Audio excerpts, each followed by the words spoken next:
Magandang araw po sa lahat, lalong-lalo na po sa mga nanonood ng ating tutorial video. So ngayon naman po, pag-uusapan natin kung paano ang paggawa ng PRC Lyris account na kung saan yun ang ating requirement para makagawa ng CPDAS account. So pumunta lamang po kayo sa inyong mga browser at i-type ang PRC Lyris for the Licensure Examination and Registration Information System. At pagkatapos niyan, pindutin ang link at ito naman ang lalabas. So pwede nyong i-click yung ating nakakulay blue na link dyan para makita nyo yung user guide ng website na ito. Then i-close mo na after mong makita yung guide. So dito, scroll mo lamang pababa. Ngayon naman makikita nyo yung register at saka sign in. So dahil wala pa kayong account, hindi pa kayo pwede makapag-sign in. So kailangan nyo mag-register. Kaya i-click mo yung register. Pero hindi ka makakapag-proceed niyan kasi kailangan mo i-scroll yan pababa. Yun. At dyan mo makikita yung mga instructions, pati yung mga violations. Then pag nabasa mo na yan, i-click mo na yung agree. Okay. At ngayon naman, ilagay mo na ang iyong mga basic information na kung saan dapat nagtutugma sa iyong professional identification card or sa iyong notice of admission. Din sa email address, kung ano yung dati mong email address, yun pa rin. Ang papalitan mo lang dito ay ang iyong password. Yung ginawa mo ngayong password sa iyong Lyris account, yan ay ang gagamitin mo para sa paggawa mo ng CPDAS account. So dito sa paggawa mo ng password, so sabi dito, kailangang may isang nakakapitalize, tapos may isang specialized characters, then combination ng numbers. So kaya ayan, inulit ko kung paano yung tama na paggawa ng password. So ayan, malapit na tayo makagawa ng password natin sa ating Lyris account. So dyan makikita natin password match na siya. Yes! Then pag nakagawa na kayo nyan, pindutin nyo na yung register. Pero ako, hindi ko na pindutin yung register kasi may dating account naman ako. So ito kasi ay for tutorial purposes only. So after nyo makapag-register, mag-antay na lamang kayo sa inyong mga email account ng confirmation from PRC. Then pag na-confirm mo na at successful na ang iyong registration sa Lyris Online, ngayon subukan mo nang mag-create ng iyong CPDAS account. So kaya naman ngayon, idudugtong ko sa aking tutorial video ngayon yung dating tutorial video ko kung paano ang paggawa ng CPDAS account. So panoorin nyo ulit para makuha nyo kung paano. Okay. So ang una nyong gagawin ay pumunta lamang sa inyong mga browser at i-type ang CPDAS at lalabas ang Professional Regulation Commission at mapupunta kayo dyan. So pindutin nyo lamang ang Get Started at pumunta kayo sa Professional Registration. Diyan naman kayo mapupunta. So basahin nyo lamang ang mga guidelines dyan at mag-agree kayo kung nabasa nyo na. At ilagay ang mga personal information na kinakailangan para sa inyong profile information. Tapos hanapin nyo naman kung anong profession nyo. So ako, criminologist ang nilagay ko. Then, scroll nyo pababa at lagyan yung ibang mga details. So, pagdating naman dito sa source of information, ang sinasabi dito kung paano mo nalaman yung CPDAS. So, ako, linagay ko na lamang yung PRC website. Then, index mo na kung tapos mo nang fill upan ang iyong mga personal information.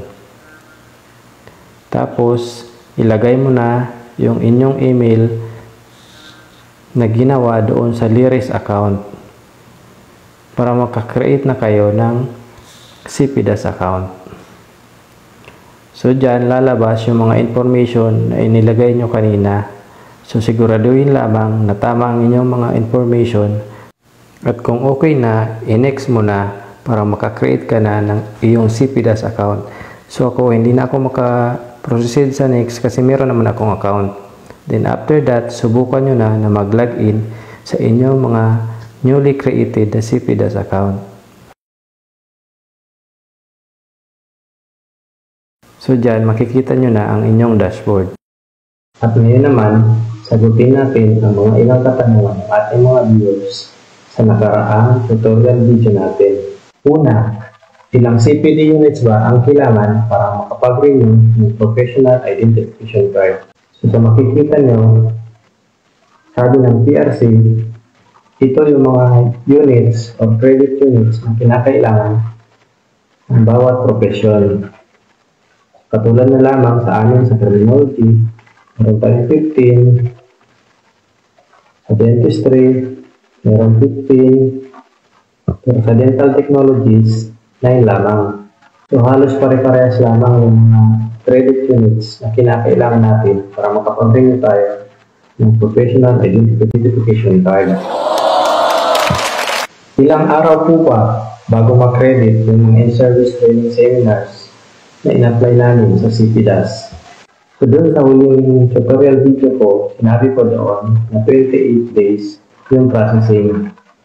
Kasi yun yung dati hanggang 2023. Pero ngayong 2024, isa sa maganda update ay pina-click na yung time ng pag-evaluate ng ating mga in-apply na trainings.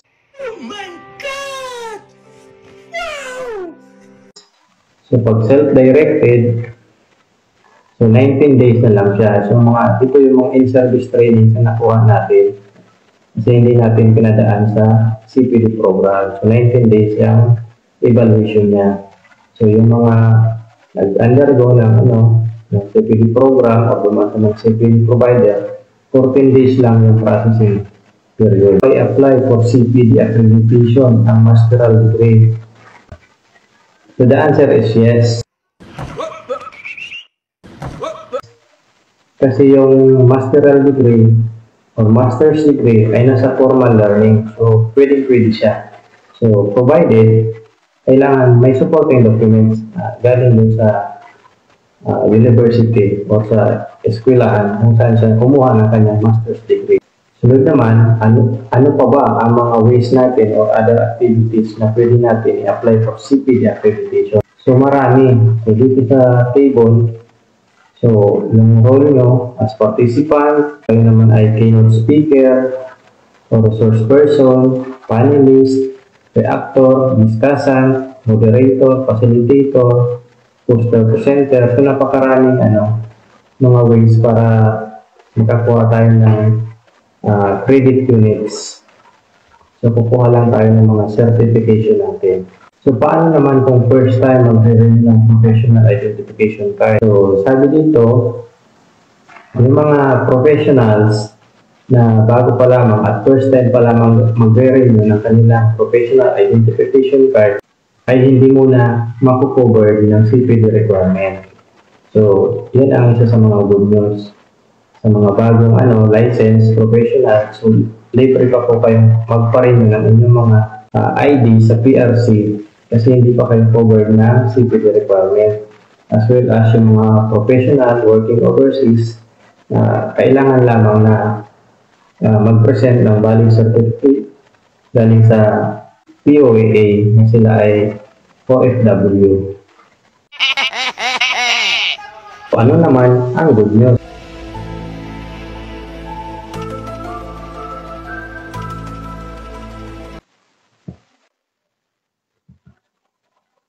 So, ang good news natin ayon sa Professional Regulation Commission, the Commission extend the acceptance of the CPD undertaking until December 31, 2024. So, ang ibig sabihin lang po ito, kahit wala pa kayong credit unit sa CPD, wala pa kayong CPD units, ay maaari pa po kayong mag-secure ng inyong mga Professional Identification Card sa PRC. Provided, sasabit lamang kayo ng affidavit of undertaking.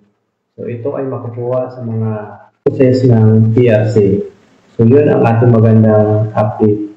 Pero kung ikaw ay meron pa ng credit units, so walang problema. Basta ang importante dito, yung mga wala pang credit units, huwag kayo mag-alala at hanggang sa December 31, 2024, pwede pa kayong makakuha ng inyong mga PIC license card o makapag-renew ng inyong mga IDs nang wala pang CPD units. So, yun lamang mga ka-professional. Sana ay nabigyan ko kayo ng linaw sa inyong mga agam-agam, sa inyong mga problema patungkol sa ating CPD requirements. Hanggang dito na lamang mga ka-professional, naway marami kayong natutunan sa ating tutorial videos. Ito nga pala ang inyong lingkod, Police Lieutenant Edwin Tito Big Jr. So please do like and share our videos para marami pa tayong matulungan.